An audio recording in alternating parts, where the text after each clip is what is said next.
Mesdames et messieurs, très heureux de vous retrouver sur cette émission spéciale. Nous sommes au Palais des Congrès de Cotonou. Il s'est ouvert depuis lundi 4 novembre dernier, l'édition 2024 de la Semaine du numérique. Bienvenue sur la tribune des médias, une émission spéciale initiée par l'Union nationale des médias en ligne du Bénin, UNAMEL Bénin. C'est une fenêtre ouverte sur l'activité des médias en ligne, l'historique de leurs médias, les défis auxquels ils font face dans leur vie d'entreprise et les perspectives qu'ils projettent sur l'avenir. Le premier que nous avons invité ici pour faire cet exercice s'appelle Barnabas Oroukman. Bonjour.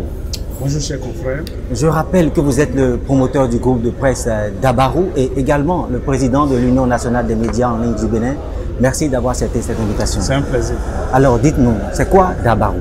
Dabarou, c'est en langue batonou, la langue la plus parlée dans le septentrion béninois, et ça signifie nouvelle ou information.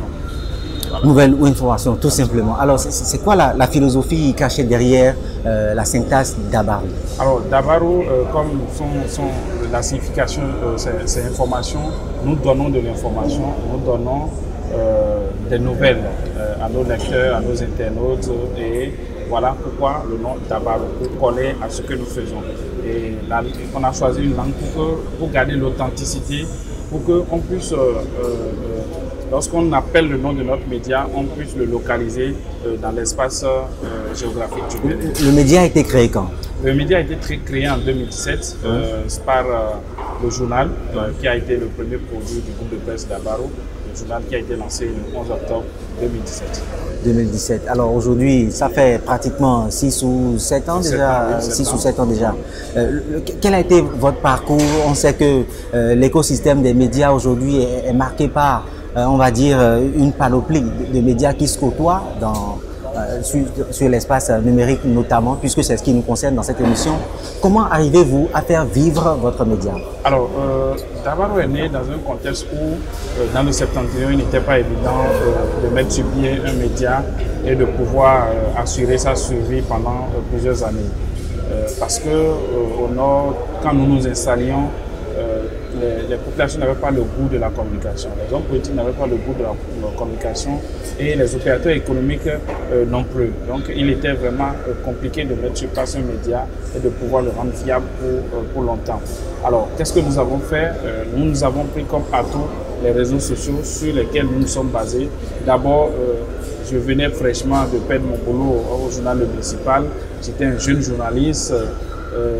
Je n'avais pas des moyens pour mettre sur pied un organe de presse digne du nom. Avec une rédaction digne du nom. Donc, il fallait faire avec les moyens de bord et j'ai pu trouver le canal qui était les réseaux sociaux. Donc, j'ai créé un journal, j'ai créé une page Facebook. J'étais très actif au niveau des réseaux sociaux, notamment dans les groupes WhatsApp. C'est comme ça que j'ai pu lancer le média en diffusant les informations sur les canaux digitaux, dans les groupes WhatsApp. Donc très vite, ça a pris parce que les gens ont l'habitude de lire sur les groupes WhatsApp, sur Facebook. Et de petit à petit, j'ai pu mettre sur pied une entreprise de presse qui aujourd'hui est la meilleure en termes d'audience, en termes de qualité dans le septentrion. Au fil des années, on a remarqué que Dabarou a évolué. Il y a eu d'abord le média, il y a eu d'abord la version papier. Oui. Après, vous avez migré sur l'espace numérique. Après, vous avez créé la Web TV. Comment toutes ces mutations-là se sont opérées? Alors, c'est une suite logique. Lorsque je commence par le journal, le site d'information vient après. On se rend compte qu'il y a un nouveau média qui apparaît, la télévision web. Donc après la création du journal en 2017, le site d'information en 2018, en 2019, logiquement, on a lancé notre télévision numérique Dabarou TV et plus tard, nous avons créé, il n'y a pas longtemps, notre journal thématique Dabarou Agri qui ne traite que des questions liées à l'agriculture et au développement durable. Donc, tout cela a fini par s'imposer à nous en termes d'initiative. Et je ne suis pas quelqu'un qui reste dans la monotonie. J'aime innover, j'aime créer, j'aime apporter un plus à chaque fois. Donc, voilà, c'était dans l'ordre normal des choses que beaucoup d'autres structures suivent après Dabarou. Il y a une sorte de stéréotype, de stigmate qui est collé souvent aux médias en ligne. Quand on évoque le nom du média, on n'y voit que le promoteur souvent. Aujourd'hui, l'équipe de Dabarou est constituée d'environ combien de professionnels des médias? En tout pour tout, on a 20. Le nombre d'employés fait 20, le nombre de collaborateurs fait 20. Et il y a bien sûr ceux qui sont des journalistes, des cadreurs. Il y a également quelques-uns qui sont dans l'administration du journal. Alors, tout cela travaille, il faut le dire. La chance que j'ai eue depuis que j'ai lancé le média, c'est que j'ai eu des personnes engagées. J'ai eu des jeunes très engagés qui épousaient ma vision, qui épousent ma vision et qui étaient prêts à m'accompagner. J'ai lancé en étant seul journaliste. Après ça, j'ai eu un collaborateur qui est le premier et petit à petit, j'ai la chance d'avoir des jeunes qui sont engagés, qui veulent faire du travail bien fait et pour qui ce qui compte, ce n'est pas l'argent, mais c'est d'acquérir l'expérience et de faire du bon boulot. C'est la chance que j'ai qui a permis aujourd'hui d'arriver là où je suis. Dabarou, c'est quoi sa ligne éditoriale? Est-ce que c'est un média qui est, on va dire, la caisse de résonance des activités du gouvernement, ou vous êtes du côté de ceux qui pourfendent, on va dire, ou ceux qui sont contre l'action gouvernementale? Alors, j'ai souvent du mal à répondre à cette question parce que moi, j'estime que on ne peut pas avoir un média. Moi, je ne suis pas d'accord avec ceux qui ont des médias et qui adoptent une position carrée. Genre, moi, je suis là, je suis de l'opposition, mais je suis de la mouvance. Nous, notre ligne éditoriale, c'est la vérité. Nous sommes un média qui doit pouvoir défendre la vérité. Lorsque le gouvernement fait bien, on le dit. Lorsqu'il fait mal, on le dit. Lorsque l'opposition fait bien, on le dit. Lorsque l'opposition fait mal, on le dit. On n'a aucun parti pris. On n'a pas d'aversion pour tel ou tel parti. Et c'est comme ça, on n'est pas acquis à un parti également. Donc, nous sommes un média du peuple, nous sommes un média de la vérité et nous travaillons sur les faits qui se présentent à nous, nous analysons et nous commentons. Barnabas Sorokouma, nous allons nous intéresser un peu plus à la Web TV. Une Web TV, c'est une chaîne, c'est une grille des programmes. Quel est le panorama qu'on peut faire sur la grille des programmes de Dabarou TV?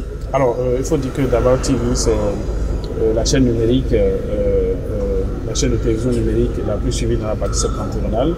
Et lorsque vous êtes leader, il va falloir proposer un contenu de qualité à ceux qui vous suivent. Et nous évertuons à fournir ce contenu de qualité. Nous avons diverses émissions telles que des émissions de divertissement, des émissions de débat, des émissions sociales qui abordent des questions sociales, des faits de société et tout. Donc nous avons quand même un cocktail de programmes qui satisfait nos téléspectateurs. Nous avons une émission phare que nous appelons Nanéa, qui est une émission qui est très bien suivie par les populations, qui est très bien aimée. Et nous avons également... Dites-nous pourquoi cette émission est particulièrement... C'est une émission qui aborde les questions sans tabou. Oui. Il n'y a aucun tabou autour d'aucune question. Nous sommes à même d'appeler le sexe au cours de cette émission. Nous sommes à même d'appeler chien, chat. Apologie de la dépravation des mœurs? Non, loin de là. C'est une émission qui permet de démystifier ces sujets qu'on couvre avec un pain blanc et qui suscite des gens à aller faire de n'importe quoi. Vous voyez, le fait de protéger quelque chose augmente l'envie, la curiosité des gens à voir ce qui est dedans. Alors, lorsqu'on l'expose à la place publique, tout le monde sait les contours de la chose et sait comment faire pour éviter que le mal ne l'atteigne. Donc c'est ce que nous avons décidé de faire à travers l'émission Nanéa, qui par exemple peut aller dire quelles sont les ethnies du Bénin qui sont les meilleures au lit. Ça n'a rien d'apologie du sexe. On te dit, moi, selon mon expérience... Je comprends l'engouement de vos téléspectateurs par rapport à Nanéa. Selon mon expérience, oui. Ce sont les hommes de tel milieu qui sont les meilleurs, selon ces hommes de tel ou tel. on te dit, mais par exemple, pourquoi et quelle est l'ethnie que toi tu n'épouserais pas?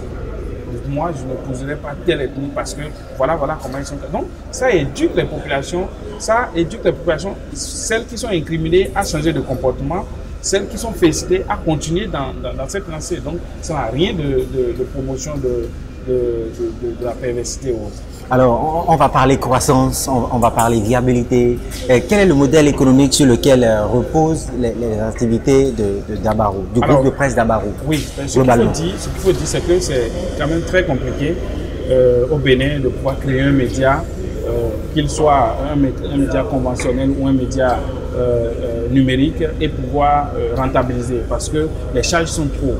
Pour nous qui avons choisi d'ailleurs de faire le pas vers l'égalité en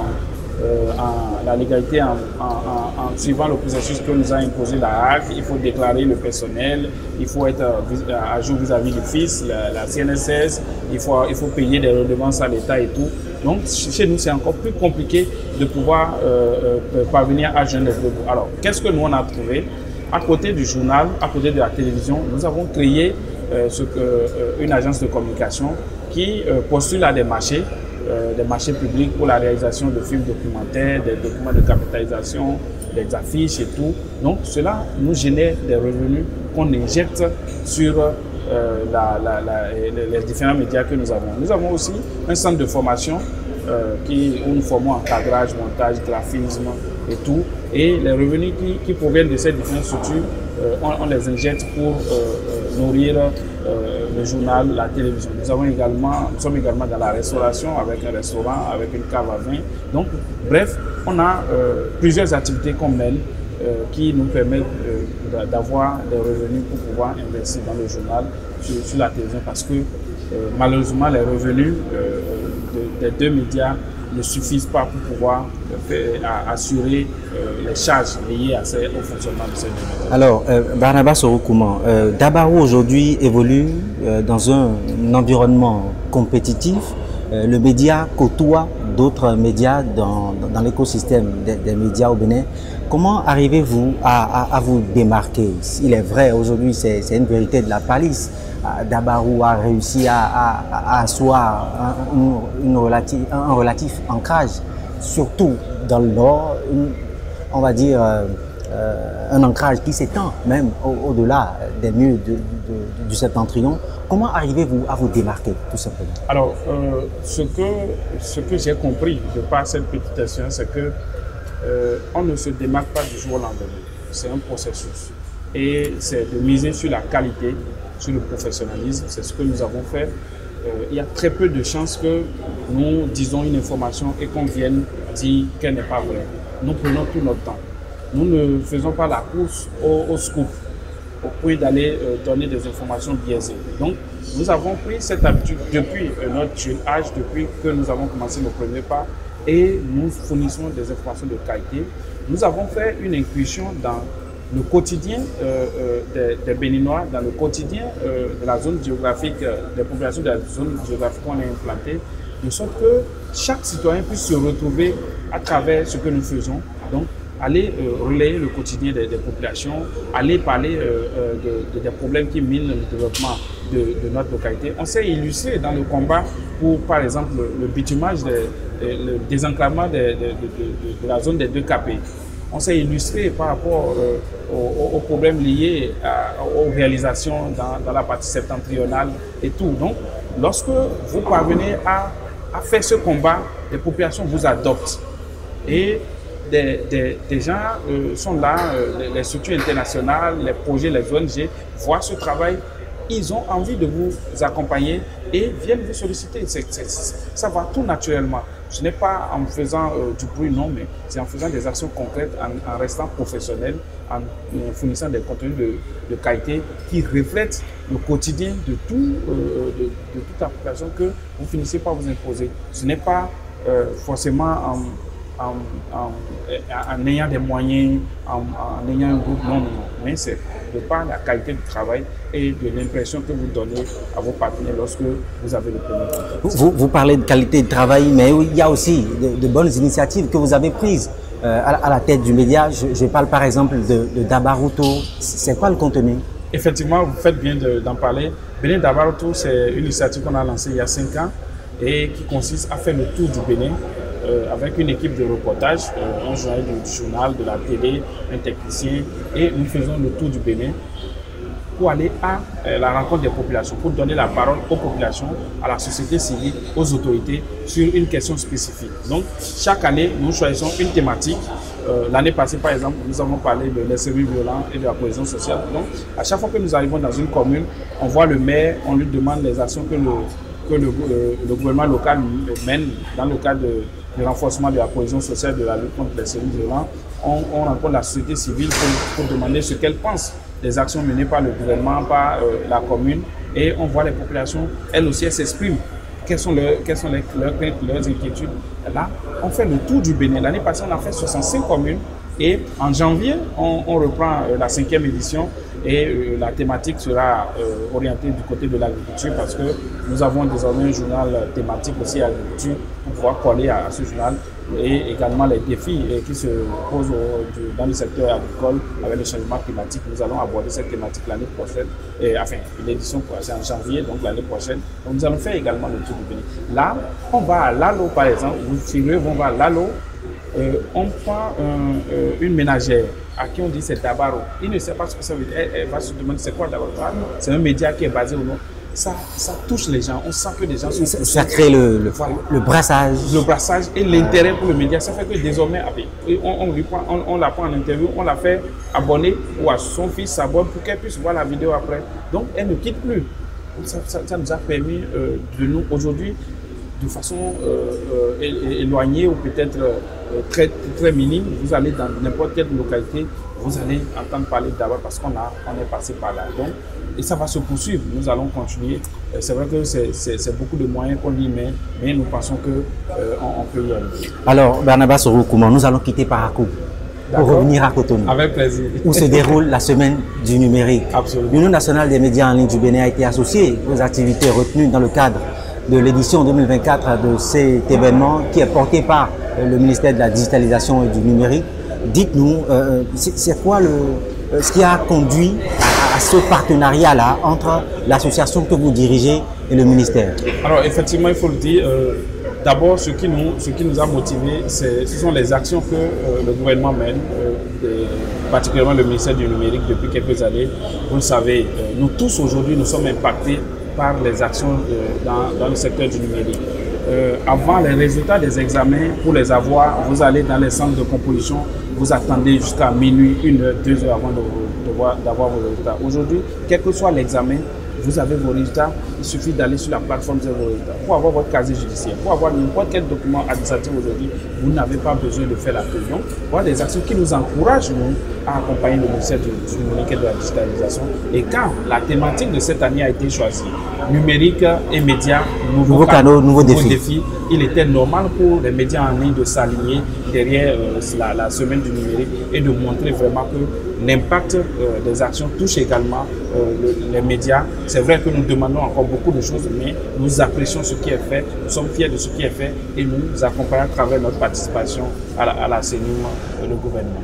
Le mardi 5 novembre, vous avez donné une communication dans la salle bleue du Palais des Congrès. Vous avez abordé la vie des médias en ligne et je me rappelle, médias en ligne, je cite, hein, oui. Si c'est faux, médias en ligne, oui. Vous me corrigez. Oui. Médias en ligne au Bénin, de l'ombre à la lumière, c'était quoi le contenu de cette communication? Alors effectivement, nous avons présenté une communication au nom de l'Union nationale des médias en ligne du Bénin et la communication portait sur les médias en ligne. Vous savez, l'Internet est arrivé au Bénin en 1995 et le premier média numérique au Bénin a été installé en 2003. Alors, de 2003 à aujourd'hui, il y a eu une marche, il y a une évolution.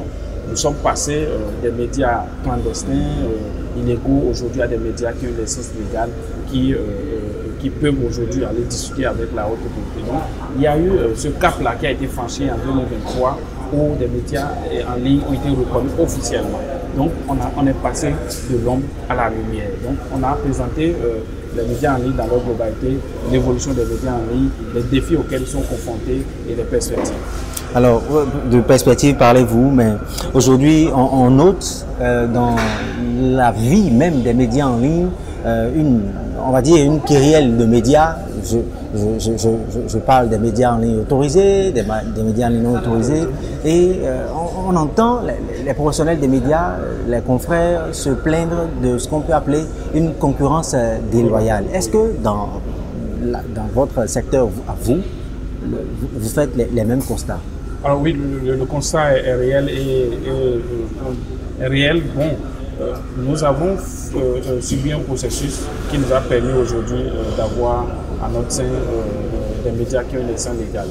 Et ce processus nous a exigé un certain nombre de choses qui a permis aujourd'hui d'être des médias légaux en ligne, bien qu'on soit des médias en ligne. Donc, il est regrettable au même moment de voir des médias qui n'ont pas ces exigences, qui n'ont pas un cahier de charge, qui ne sont pas tenus, qui ne sont pas obligés de faire des choses de façon professionnelle, concurrencer le terrain. Donc, je pense que nous avons entrepris une tournée tout récemment où nous sommes allés à la HAC, nous sommes allés au ministère de la Justice, nous avons posé ce problème et je pense que d'ici quelques moments, quelques mois, quelques semaines, la HAC a promis d'entreprendre des actions pour pouvoir servir notre secteur et nous attendons cela. Et au même moment, nous plaidons également pour le lancement d'un avis d'appel à candidature pour que d'autres médias qui veulent avoir des licences légales puissent produire des dossiers et alors, Barnabas Soroukouman, vous prenez un tournant qui va nous permettre d'embrayer un peu sur l'Union nationale des médias en ligne du Bénin, que vous dirigez depuis bientôt 6-7 mois. Oui.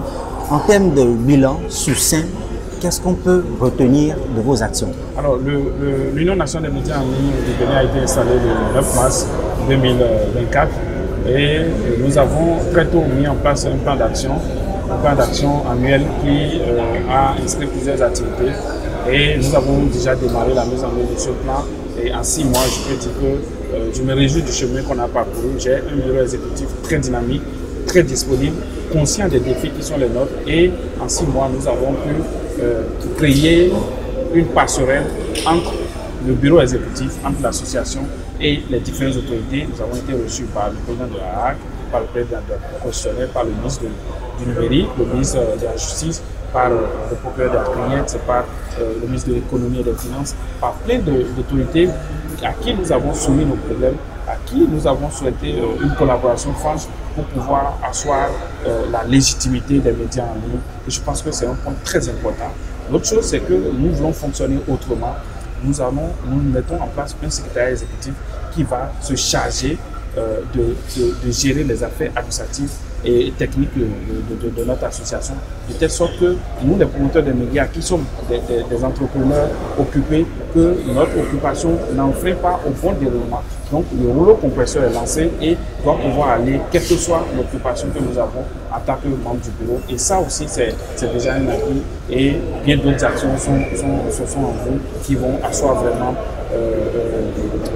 l'hégémonie de notre association et qui vont avoir un impact sur chaque média membre de l'UNAMED, parce que c'est ça aussi notre objectif, c'est que l'Union puisse apporter un plus à la vie de chaque média. Et nous y attenons grâce à cette équipe que je veux saluer ici, tous les membres du bureau qui se donnent à fond, les membres de l'Union également qui se donnent à fond à travers les cotisations qui se payent, parce que c'est cela qui nous donne les moyens de pouvoir fonctionner. Aujourd'hui, l'UNAMED Bénin compte environ combien de membres? L'UNAMED Bénin compte à la date d'aujourd'hui 34 membres sur les 52 qui ont été autorisés. Et quelles sont les conditions pour adhérer à l'association? Alors, pour adhérer à l'UNAMED Bénin, la condition sine qua non est d'avoir la licence légale. Donc, il faut être un média numérique reconnu par la HAC, un média ayant signé sa convention avec la HAC avant d'adhérer et payer les frais d'adhésion qui sont à 10 000 francs. Nous sommes à la fin de cette émission. Vous l'avez constaté, ça a été très vite. Votre mot de fin? Mon mot de la fin, c'est de remercier le bureau exécutif de l'UNAMED Bénin pour le don de soi, pour l'engagement, pour la détermination. C'est de remercier tous les membres de l'UNAMED Bénin et de lancer un appel à l'endroit des autres membres, des autres promoteurs des médias en ligne ayant une licence légale à rejoindre les rangs, pour qu'ensemble nous puissions relever les défis qui se dressent à nous. On a plein de défis, mais nous avons la potentialité de pouvoir relever tous ces défis. Je les appelle à venir, à adhérer à l'Union. J'appelle également le gouvernement, la HAC, à nous accompagner pour asseoir vraiment des médias en ligne de qualité qui diffusent des contenus professionnels, parce que c'est cela que nous voulons. Nous voulons que si quelqu'un voit un contenu diffusé par un média en ligne, qu'il ne soit pas sceptique, qu'il se dise ce média en ligne est autorisé, donc il fournit forcément un contenu de qualité, un contenu professionnel, une information vraie et vérifiable. Mesdames et messieurs, vous l'avez compris, nous sommes à la fin de cette émission. Merci de nous avoir suivis. Restez connectés à vos écrans. La tribune des médias se poursuit ici au Palais des Congrès de Cotonou.